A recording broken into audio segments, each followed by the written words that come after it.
this video is going to be bits and pieces, lots of different things that we're doing at this point. So today I am insulating the side doors and the front and back doors. They're the only bits of the boat that don't have insulation on, and they will have wood in here and a wooden frame. But I found these stiffy bags, they're called. They're used for transporting artwork around, and these have been well used over the years, and I don't particularly need these ones anymore. And they're nice and insulating, so I'm going to use them like this here to make insulation between the wood and the metal. I'm sort of doubling them up and then making a frame that fits nicely in there. So that's a good use of something that is very difficult to get rid of, all that plastic. Oh, that's me today.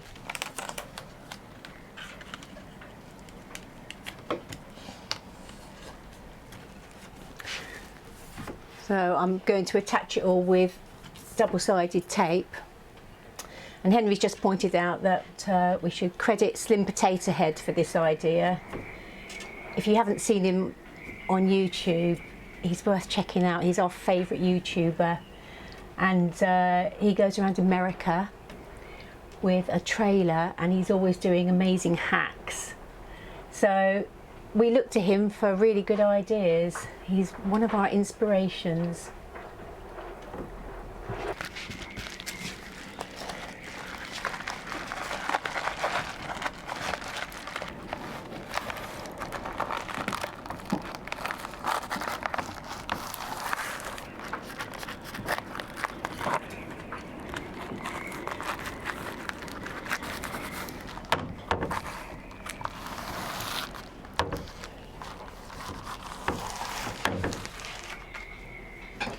Cheers, Slim. Top tip. With the insulation done, I'm cracking on with some bits and pieces on the snagging list.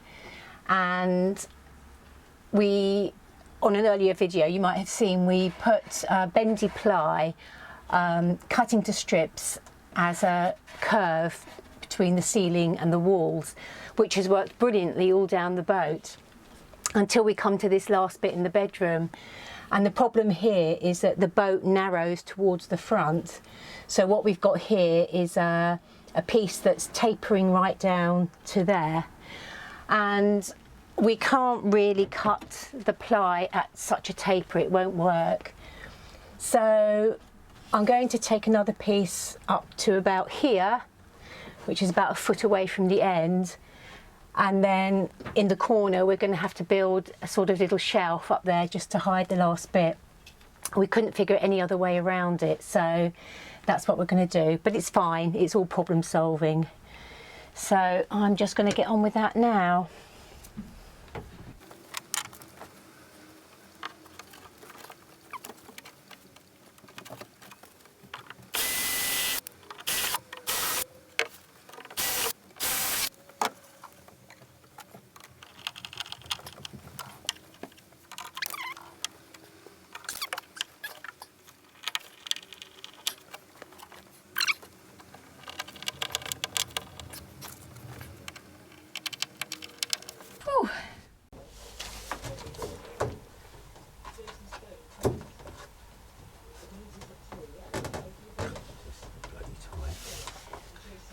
That's all right, I'll plane another bit off.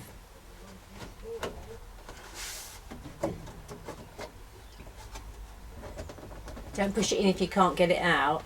Oh, I can, because the end is open. Oh, it's in. Fabulous. Oh, looks all right. Yeah, excellent. Great. Okay, we'll get the other side done and I'll get that painted up.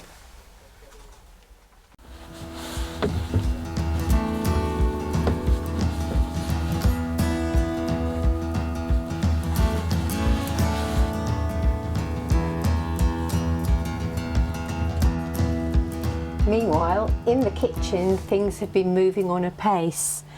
This is the little freezer that we've got that slides in and out of this spot.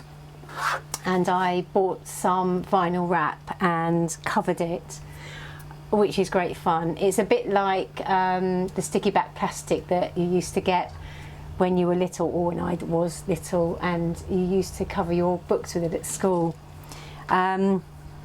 It's a bit thicker than that, and when I took it off the backing, it wasn't as sticky as I thought it would be, and in fact I had to heat it up with a hairdryer to get it to go on smoothly. And you have to go really carefully because you get bubbles in it and creases if you're not careful. But it went on pretty okay in the end. So I've got it wrapped at the front and the side and the top, which is the only bits that will be seen. And it's tidied up what was quite an old tatty freezer. So yeah, it's quite a good idea.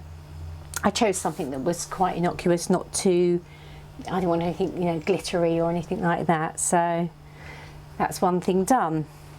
And I'll show you what else we've done. Well, now all the carcass of the kitchen is done, and it's just waiting for the drawers and the worktop to go on. We decided to go for these soft close basket drawers,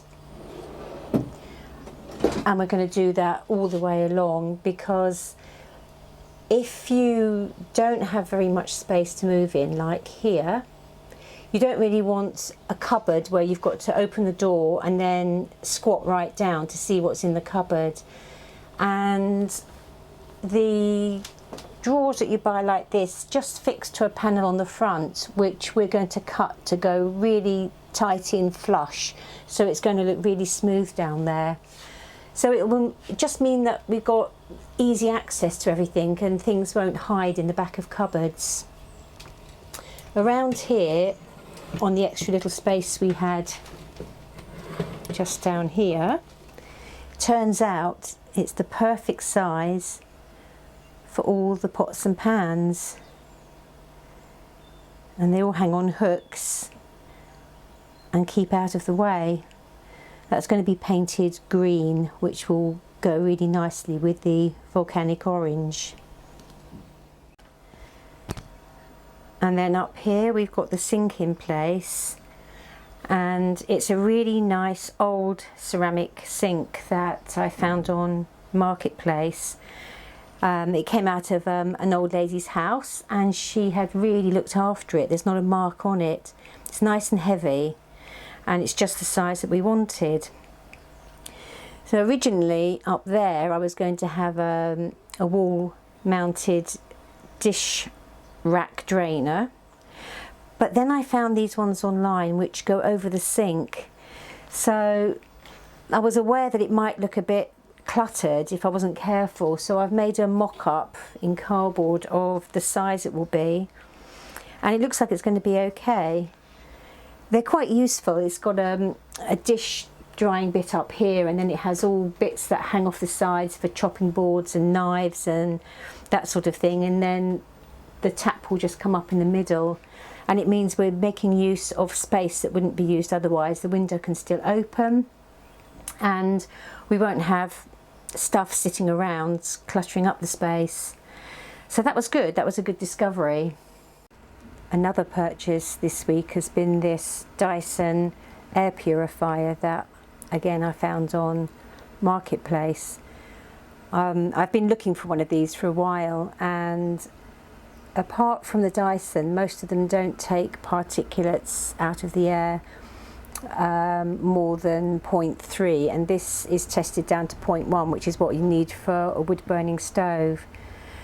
It's quite big, but I got it for £170, and they sell new for lots more than that, £350, £360, so I'm pleased at that. And the filter is only 10% used, so we've got a lot of use out of this yet. And it does the trick. It's really good. It keeps the air clear. And somebody on one of the narrowboat forums told me that it cuts the dust down by half as well, so that's another unexpected bonus. Well, it's the end of the week and the end of the video in my studio. I've come back here because I've been looking online for tiles for the kitchen, but